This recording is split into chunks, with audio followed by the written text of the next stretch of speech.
Welcome! I decided to try something new this week. I was inspired by Lockery Fine Arts to attempt a different style than what I'm used to. She released a video a few days ago that talked about how she designed and came up with ideas for her paintings, and I absolutely love her style, so I decided to give it a try. The main point of the video was to find 3 to 4 objects that don't necessarily go together and create a piece of art with them.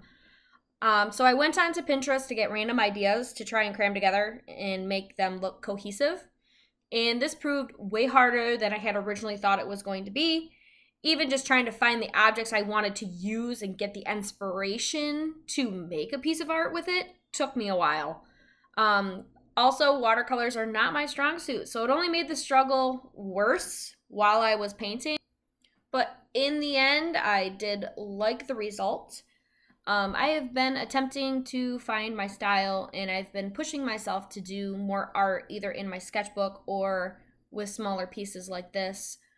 I like to work in my sketchbook a little bit more often because it is a place where I can explore and not feel like I need to have a completed piece.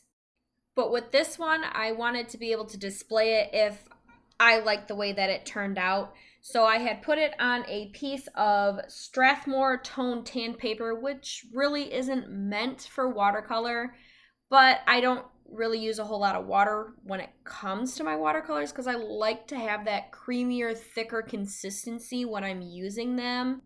And I've also realized that with the creamier consistency, I can actually go over some of the darks and make them lighter.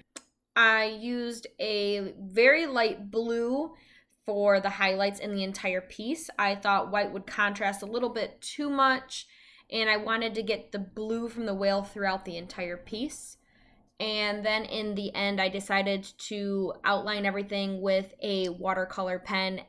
And while doing this, I made sure that the piece was completely dry before adding this, so that way it didn't spread throughout the piece and make it look murky.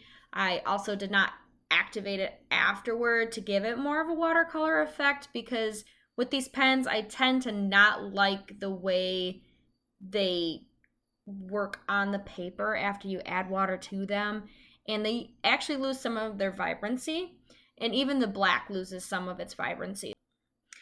Here's the end result. Let me know what you think in the comments below, and I will see you guys later. Bye!